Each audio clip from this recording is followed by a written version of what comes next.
Do I need life insurance? Well, let me ask you this. Will someone have to pay for your funeral if you pass away? Will someone miss your income if you pass away? Do you have dependents? And if they pass away, are they gonna be homeless? Yes, you need life insurance. I have 2 kids, I got a family to take care of, so yes, I have multiple life insurance policies, and you can actually have more than one if needed.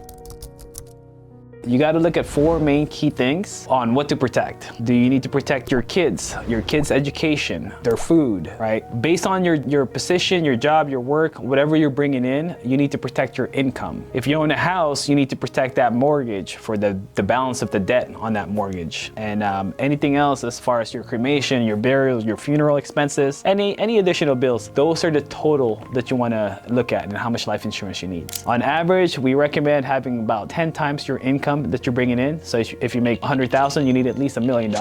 Now take account how much do you owe on the mortgage, okay? How many kids do you want to protect and set aside money for? So the difference between a term and a permanent life insurance, one thing is the price, and then the second is the length. Term policy, it stands for termination. It's only good for 5 years, 10 years, 15 years, 20 years, 30 years. So you get a lot more coverage for really cheap, but then you have to die in those term to get paid out. Here's an example for me. When I had a baby at age 31, I bought a 20-year, $1 million policy. For $1 million, I only have to pay $35 a month. I'm 38 now. So that means 31 to 51 is when I gotta die. I'm already 38, so I only have about 13 years left onto the policy. Now it's good though, the reason why I purchased the term is because my baby from age 0 through 20, I'm gonna cover myself for, just in case I pass away before she turns 20 as an adult. The idea to this with the term is that once the 20 years are gone and it's done, my need for it disappears as well, because my child is no longer a child, she's an adult, she can take care of herself. Now the difference between a permanent plan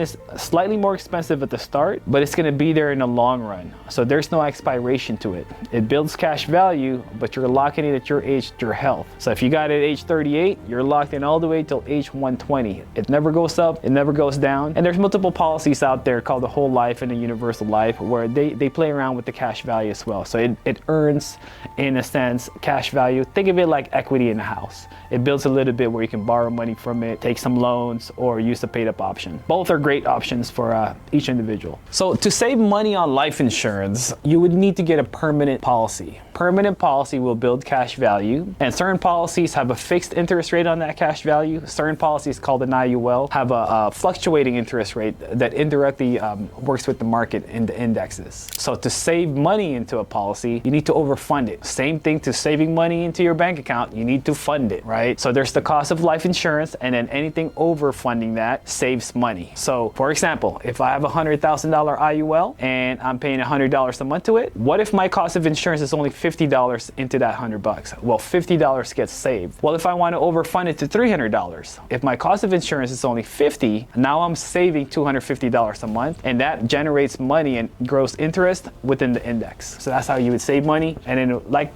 saving money, you have options later on in the future where you can withdraw from it, you can draw it out, you can have a lifetime income to it while the money continues to grow. A lot of options are available for you. So if you want more information, we can definitely create a tailored plan for you. So life insurance policies have what's called a grace period. If you miss a payment, every month that you pay for a policy, it actually covers you for the next month. Okay, so if we're in January, your January's premium pays to February, all the way till February. So if you did miss your January's premium payment, you get a 40-day grace period to catch back up and pay it off. Now, if you have a permanent policy and you have a cash value into your policy, instead of lapsing the policy and having it terminate, it will automatically borrow money from your cash value to pick up the payment to keep the policy going. Now, you'll end up having to pay that back, or if you don't pay it back and you pass away, that cash value will be reduced out of your death benefit, but it keeps you protected. So back in the days, clients would have their policy sitting on the desk along with their premium payments. You could end up in a cruise, you go on a cruise for a couple of days, a couple of weeks, and you pass away, the life insurance wasn't paid, the cash value picked it up and actually paid for it. So this is how it's a protector of your policy to keep it in place. Little tidbit, when COVID hit, they increased the grace period. Normally it was 40 days, they increased it to 60 days. So if you have any questions or concerns, or you want to have a conversation and a dialogue, please reach out to us. It's very important because when you get life insurance, you want to lock it in at a younger age, so you don't get younger than today.